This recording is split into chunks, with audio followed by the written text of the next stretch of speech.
Eitt af því sem Akureyringar eru stoltastir af tjaldsvæðið á Hömrum sem skátarnir reka í samstarfi við bæinn. En sumarið 2022 tímamótasumarið í litinu til að tjaldsvæðinu gamla við Þórunnarstræti var lokað. Hvernig var sumarið 2022 hérna á Hömrum? Ja, sumarið bara búið að vera ágætt. Það svo sem búið að vera misjafnt veðrið en aðsóknin hefur bara ágætt. Hvortum ekkert.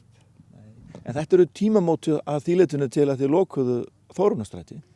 Já, þetta fyrsta sumarið sem að tjaldsvæðið á Akureyri bara hér á Hömrum í Kjarnaskóg. Við tókum við rekstri, skátarnir tókum við rekstri á tjaldsvæðinu 1998 og þá var það fyrst bara á Þórunnarstræti og svo hér sumarið 2000 var opnað hér á Hömrum fyrsta skipti og þá stóð til að það yrði svona framtíða tjaldsvæði og það tekið þessi 20 og eitthvað ára að verða en nú þetta orðið þannig að við vorum bara búin að vera með tjaldsvæði hér. Já. Hvernig aðstaðan hér á Hömrum? Já, aðstaðan held ég bara er góð, erum alltaf að reyna að bæta hana svo sem og við getum tekið við mjög mikið af gestum, getum verið hér með 2500 gesti á einum tímapunkti og erum enn að stækka aðeins en það nú sjaldan sem að það kemur fyrir að það eru svo margir sem að heimsækja okkur í einu þannig að fólk mjög ánægt með að hafa gott pláss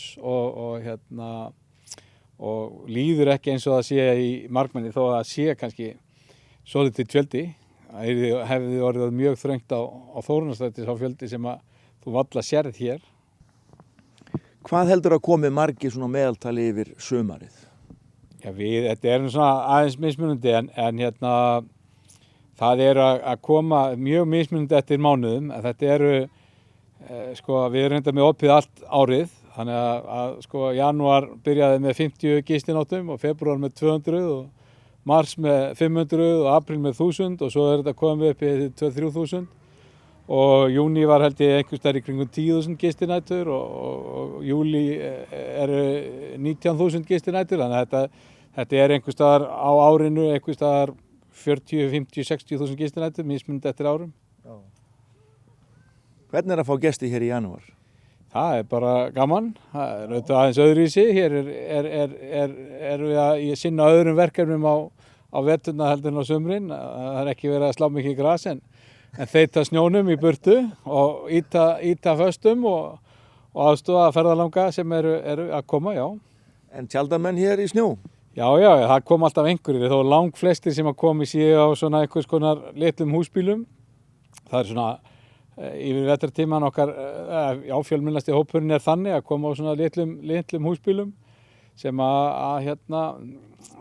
menn eru svolítið að kúldrast í þannig að séð en eru sjálfur sér nægir með hita, eru með olíumiðstöðvar í þeim en eru þá að leita kannski í að komast inn til þess að elda sér og komast á klósett og í sturtur og svoleiðis.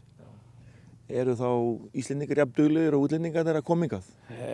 Nei, þetta skiptist alveg vetrartrafikkinni sjáum við sárafá Íslendinga og á sumrin eru 90% gesta okkar Íslendingar.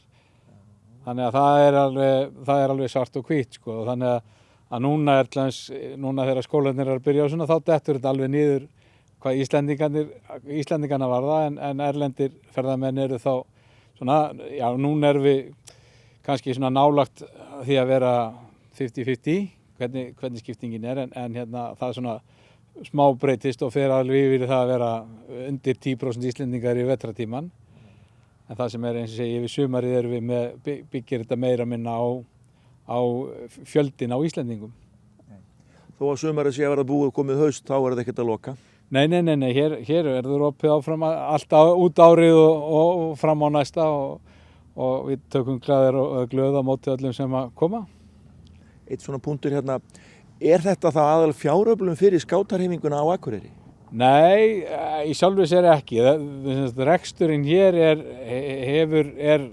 vissulega þetta rekið af skátum á Akureyri en reksturinn aðalega nýttur hér til þess að byggja upp aðstöðuna og viðhalda þannig að þannig að nýtist skátum sem best en ekki beint sem fjáröflun.